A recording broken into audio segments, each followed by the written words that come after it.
things I love about wrestling. I get to take them out on someone else in a controlled environment. And that's what keeps me chill outside of the ring, very cathartic.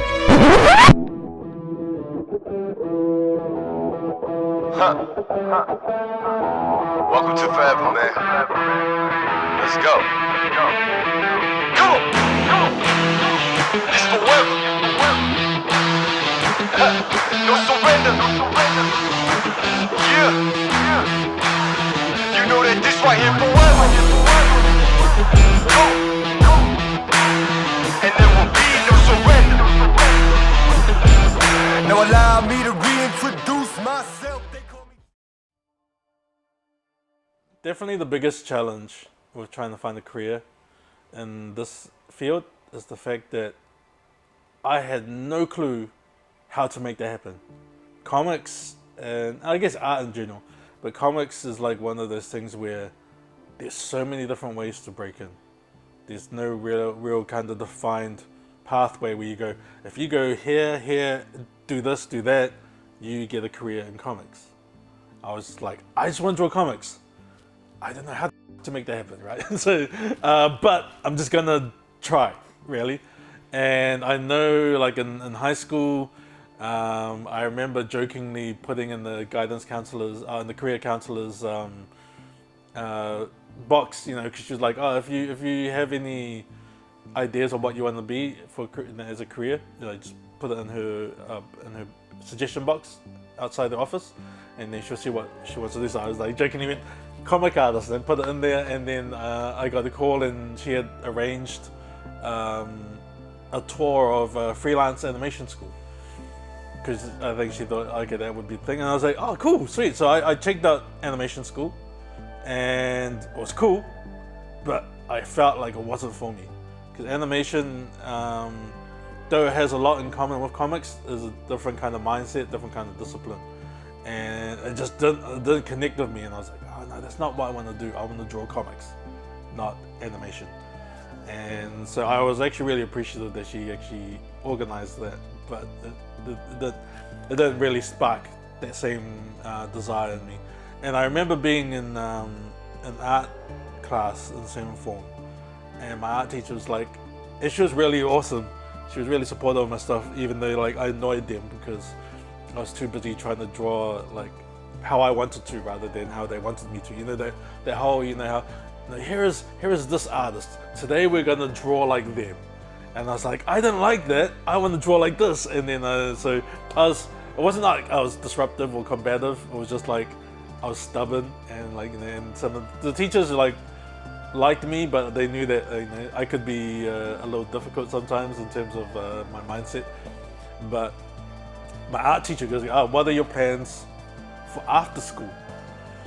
And I said, oh, I've got 4 options, miss. She goes, oh, what are those? I go, 1 is comic book artist. Because, well, if that fails, maybe I'll be a pro wrestler. And I go, well, if that fails, maybe I'll look at being an English teacher. And if nothing else, if all of that doesn't come to mind, then I'll just grow a beard. And she goes, well, at least I know you could do one of those things, because I used to get in trouble a lot for my facial hair at school. Yeah, so funnily enough, if you think about those 3 things, the only thing I didn't have to do was be an English teacher. So I got to become the comic book artist, grow a beard, and be a pro wrestler as well at the same time. So yeah, talk about overachieving.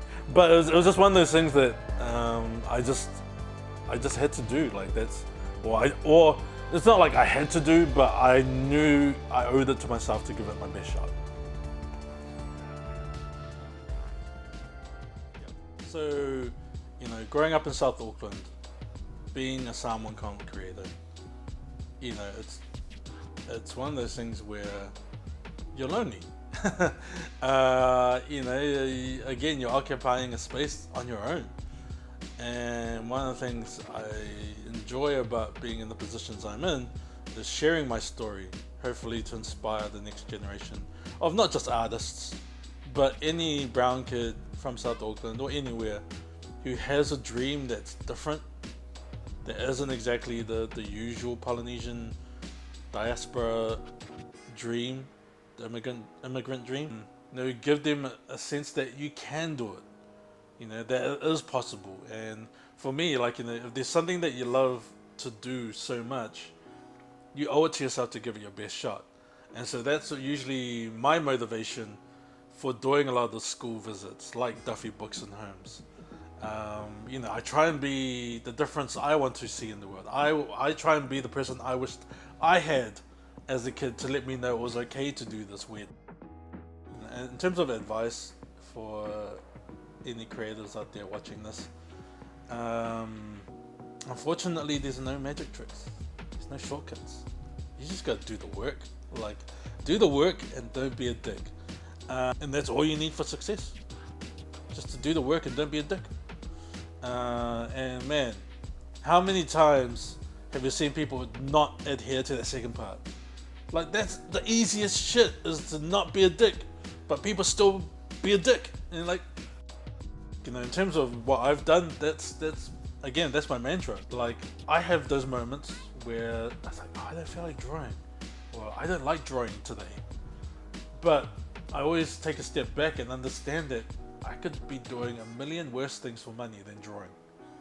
And it kind of gives a bit of perspective, understanding that I get to do what I love and get paid for it, which is the best feeling in the world. And that's all you really need to do to keep pushing forward. That's how you do the work, by failing and learning, failing and learning, failing and learning. And then you fail so much that you get to the point where you learn well enough that the next shot is the shot that gets you